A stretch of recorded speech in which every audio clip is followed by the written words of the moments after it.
The Association of Shop Owners in Area 7 Abuja has called on FCT Minister Malam Mohammed Musa Bello over the exclusion of the owners of the shop of Area 7 from decision to relocate the market while dealing with tenants who rent shops built by the owners. The shops were built with the pensions of civil servants who were given rights in the past.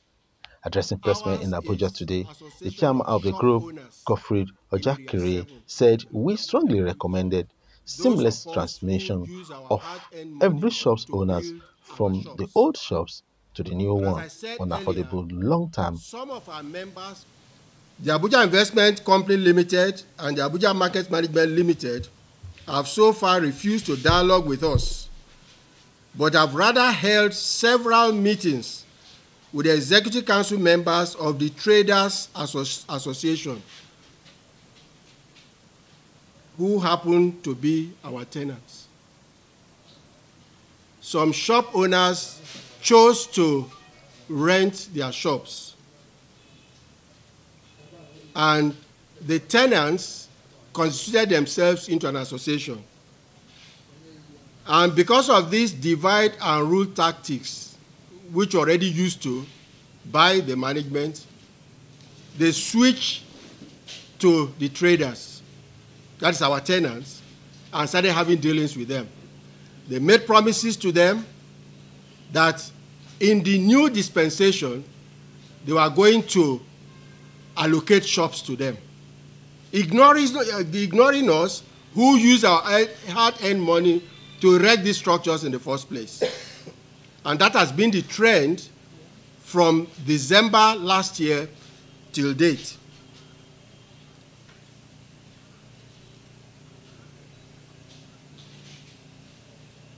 They promised them that they will move them to Kaura Market to enable them demolish the complex and to enable them convince the Honorable Minister FCT that all parties have agreed to such an arrangement. Imagine sidetracking us, going to have direct dealings with our own tenants, refusing to recognize us as shop owners, and giving the Honorable Minister the impression that all the parties involved are on the same page. Their divide and rule tactics to an antecedent, we have been, this divide and rule tactics to their antecedent, we have all been used to. In one of their meetings, tagged stakeholders meeting, involving management, urban shelter, and selected members of the Traders Association, held on the 18th May 2021 at the conference hall, Houghton's apartment beside Sahar Stores in Area 11, the meeting turned out to be inconclusive because the traders realized there and then that the management was not being sincere, and so put their feet down that they were going nowhere. Because the initial intention was to move them to Kaura Market to enable this structure, this complex, to be demolished. I know when we look back to things that happened, like similar things that happened before, it takes years before the reconstruction will take place. The question is, what will happen to those that are moved from here? In the first place, they find it difficult to operate the way they have been operating here. They will lose all their customers because of the distance involved. And a lot of things that were stressed on that meeting that day convinced the traders that it was not proper for them to be moved from the complex. Management even went further to constitute what they refer to as Central Working Committee. They excluded us as usual, and this is done for the purpose of marginalizing us through draconian conditions to be met by prospective shop allottees, coupled with the arrogant posture that they do not recognize us as shop owners. All entreaties made towards the Abuja Investment Company Limited over this matter have so far been rebuffed. We have so much at stake in this enterprise, and totally ignoring us, as the management is currently doing, is tantamount to stretching our resilience beyond limits. It's on this premise we resolve to offer the following prayers to the Honorable Minister, FCT, for his prompt intervention. We pray that this very unusual plan by management be rescinded. For now, especially at this trying time in the economic life of this nation, and that prompts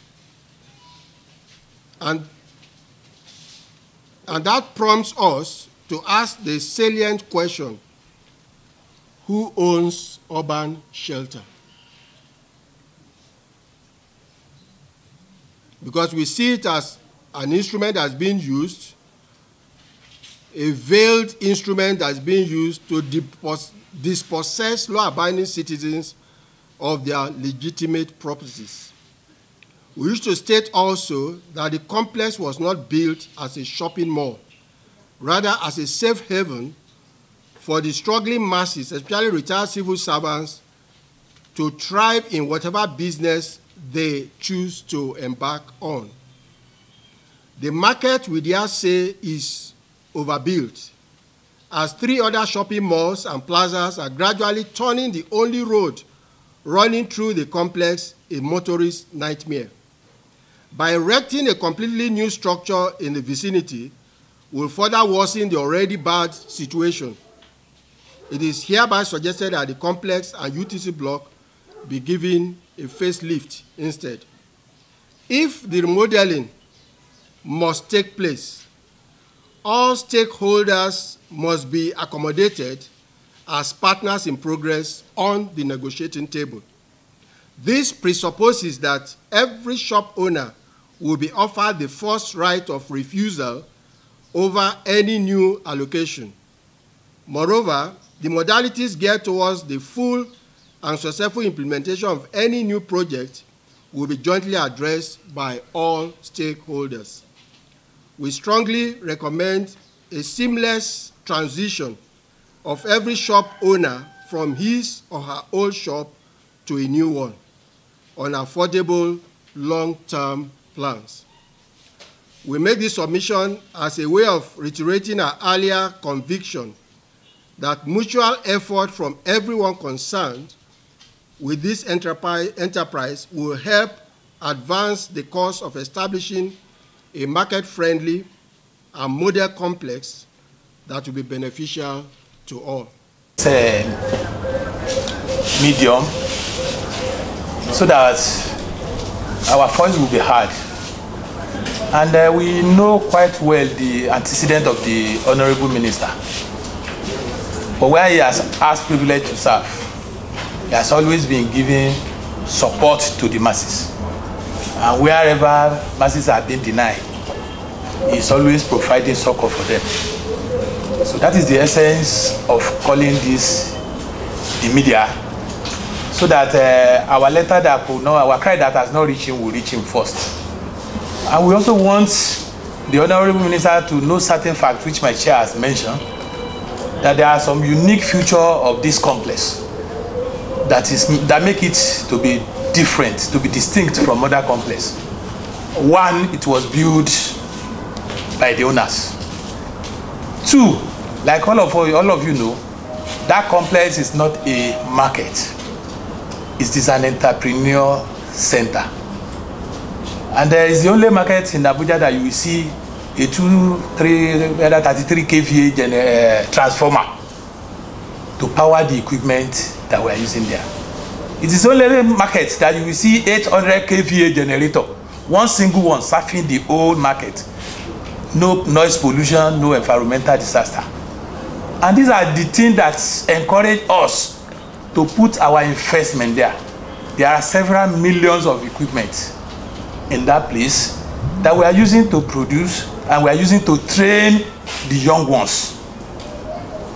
If a flat paper goes to that complex, it comes out as a book. If a compressor goes out to that complex, it comes out as either AC or refrigerator. Ordinary yard will come to that complex and become a dress. So it's an entrepreneur center, and those facilities are not available nearby where we can say we will go and continue our business. So demolishing that place now is demolishing our business, and not to find another place to go where we will meet all those ready-made infrastructure. It takes us 5 years to get transformer. It takes us 10 years to get 800 kVA generator. It takes us about 2-3 years to get mass metering. Before we are consuming almost 4 million naira light every month. You can't get it in the another market. And it's because we are not doing buy and selling. We are entrepreneur, we are doing production. And that is the face, unique face of FCT that FCT should be proud of. So we want to appeal to Honorable Minister that he should help us sustain this legacy. And he should also help us with our investment, where we don't have a ready-made place to continue our business. In 2008, when I have been having correspondence with shop owners, that's number one evidence that they have been responding with us as shop owners right from 2008. The last meeting went on 18th May. The chorus answer by so-called executive was called by the traders chairman was they are not going anywhere. That if they have intention to develop, they should develop the abandoned car park. And there they said it was only 7,000 square meters. You cannot accommodate 800 and something shop that has a mind. It's a car park. Yet, due to the wisdom of the people who went to that meeting, say, okay, why? If you cannot accommodate the 800 members, build any numbers that you can accommodate. Let's start from there. We can adjust. It was then they said, okay, they want to consult a committee right there. And we objected it. Until almost to 7. Finally, it's okay. Let's go back to the Congress, to the whole complex, and convey the message. So we expect the chairman, that is the traders chairman, to have called the whole complex and tell them the outcome of the meeting. He have never done so. Rather, he went and imposed the so-called 26-man committee that my brother was referring to. So after this meeting, you can go and do an investigation that those people imposed, do they have even shop they operating there? Some of them don't have. Some past escorts who trade there for years could not even boast of anything. He went and imported them in order to add volume by Abuja market, Abuja investment that add the whole traders has what? Agreed. And it was not true. So I want the whole world to know, with all my background investigation I've done by the minister. Minister is a very nice man. He don't want to displace anybody. So he felt that if you can pin yourself by getting that audience, that's what they advised the chairman, quote me right, that if you can get the consent of the traders, by the minister can look at it and say, okay, well, these people have considered, they have agreed. By then, the minister can approve. Bemiga Olamikon, GTV Africa.